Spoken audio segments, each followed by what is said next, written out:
ঢাকা বিশ্ববিদ্যালয়কে রাজনৈতিক উদ্দেশ্য বাস্তবায়নের ক্ষেত্রে অনেক সময় ব্যবহার করা বা ছাত্রদেরকে ব্যবহার করা, যে কথাটি সবসময় বলা হয় আমরা শুনি। আপনি কি এই বিষয়টির সঙ্গে একমত? আসলে প্রথমেই ডাকসু নির্বাচন যে অনুষ্ঠিত হলো, এটাই একটা ভালো দিক। এই নির্বাচনটা যেন না হয় সেই জন্য প্রচেষ্টা ছিল। জাতীয় নির্বাচনের পরে ডাকসু নির্বাচন হতে হবে এমন দাবিও ছিল, কিন্তু শেষ পর্যন্ত ডাকসু নির্বাচনটা হয়েছে, এটা একটা ভালো দিক। কিন্তু ডাকসু নির্বাচনে আজকে ঘটনা এমন ঘটেছে যেটা কাম্য ছিল না।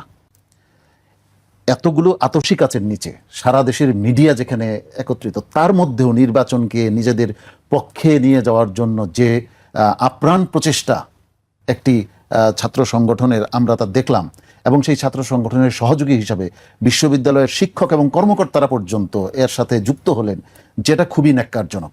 এটা একটা ভিন্ন বার্তা দেয় আমাদেরকে। আপনি দেখেছেন যে মানে ব্যালটে দেওয়া, কি বলে, টিক দেওয়া জিনিস হাতে ধরে দেওয়া হয়েছে এবং সেটাকে ব্যালট বক্সে ঢুকানো হয়েছে। ইসলামী ছাত্র আন্দোলন, আমি আজিজ ভাই বলেছেন এখানে শুধু ছাত্র আন্দোলন প্যানেল দিয়েছেন, কথাটা হয়তো উনি জানেননি বা ওনার ইনফরমেশনে নেই। ইসলামী ছাত্র আন্দোলন সম্পূর্ণ প্যানেল দিয়েছে এবং ইসলামী ছাত্র আন্দোলন সমর্থিত লেখা। এবং আমি যতদূর জানি, আমি এটা বোধহয় ভুল নয়, যে কোনো ছাত্র দল সমর্থিত হতে পারবে, কিন্তু প্যানেলের একটা নাম হতে হবে, এটুকু আমার জানা। তো যাই হোক, সেখানে ছাত্র দলের ইয়েদেরকে 4জন পোলিং এজেন্ট রেখে ছাত্র আন্দোলনের পোলিং এজেন্টকে বের করে দেওয়া হয়েছে। এবং 1 ঘন্টা পর্যন্ত, যখন এটার প্রতিবাদ হয়েছে, 1 ঘন্টা পর্যন্ত কাউকে ঢুকতে দেওয়া হয়নি, কোনো সাংবাদিকদের ঢুকতে দেওয়া হয়নি, কোনো কিছু করা হয়নি। তাহলে আমি এই একটা ছোট্ট দৃষ্টান্ত থেকে আমি যদি বুঝি, এই সাংবাদিকরা তো এত পর্যবেক্ষণের আওতায় জাতীয় নির্বাচনকে রাখতে পারবেন না। তা জাতীয় নির্বাচনের পরিণতি কি হবে? আজিজ ভাই ঠিকই বলেছেন, সারা বিশ্বে ছাত্র রাজনীতির এত হাইপ থাকে না, আমাদের এখানে এত হাইপটা হলো কেন?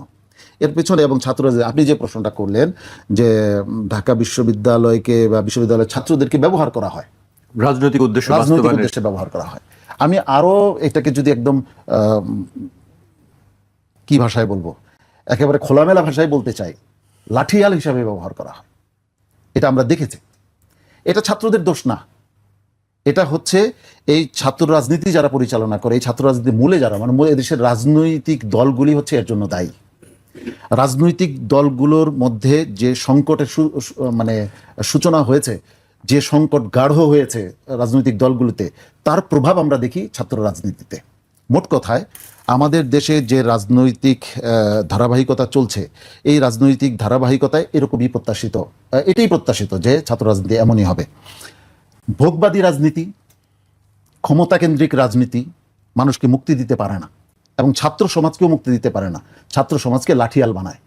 অতএব নতুন দিনের ছাত্রদেরকে, নতুন দিনের আগামীর যারা নাগরিক, তাদেরকে ভাবতে হবে এই ঘুণে ধরা রাজনীতির উপকরণ কি তারা হবেন, নাকি এই রাজনৈতিক ব্যবস্থাকে তারা পাল্টে দিবেন।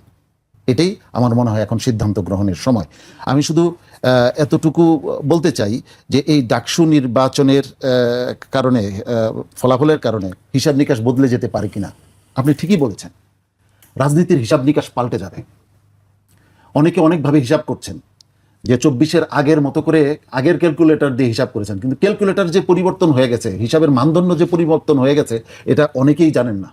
আমি স্পষ্ট ভাষায় বলতে চাই, 21 শতাব্দী হচ্ছে বিশ্বে ইসলামের বিজয়ের শতাব্দী। আজকে মানুষ বুঝতে পেরেছে যে পাশ্চাত্যের বস্তা পচা দর্শন দিয়ে মানুষের আর মুক্তি হবে না। এতে বৈষম্য শুধু বাড়বে, যারা ভোগবাদী তাদের টাকার পাহাড় আরো উঁচু হবে, কিন্তু খেটে খাওয়া মানুষ, দরিদ্র মধ্যবিত্ত মানুষের কোনো মুক্তি আসবে না। 22 পরিবার দেশকে শাসন করত, এখন সেখানে 2200 পরিবার দেশকে শাসন করে। 22 পরিবারের হাতে যে টাকার পাহাড় ছিল, এখন 2200 পরিবারের হাতের টাকার পাহাড় তার চেয়ে 100 কোটি গুণ বেশি। আমাদের দরিদ্র মানুষের কোনো মুক্তি হয় নাই। আপনার তো, আমাদের সকলেরই মনে আছে যে স্বাধীনতার যুদ্ধের আগে, মুক্তিযুদ্ধের আগে আমাদেরকে কি স্বপ্ন দেখানো হয়েছে, যে আমরা কি স্বপ্ন দেখেছি, এদেশের মানে ভাগ্যাহত মানুষ কি স্বপ্ন দেখেছে, যে পশ্চিম পাকিস্তানিদের চাইতে, পশ্চিম পাকিস্তানিদের কারণে আমরা বৈষম্যের শিকার, আমাদের এই বৈষম্য থেকে মুক্তি পাবো। আমাদের দেশে উৎপাদিত কাগজ পশ্চিম পাকিস্তানে গিয়ে এইখানে এসে সেটার দাম বেড়ে যায়। আমরা স্বাধীনতা যুদ্ধ করলাম, যুদ্ধ করে যাদের হাতে ক্ষমতা দিলাম, দেখা গেল পাকিস্তান আমাদের কাগজের যা দাম ছিল তার চেয়ে বেশি দাম হয়ে গেল কাগজের দাম। কোথায় মুক্তি?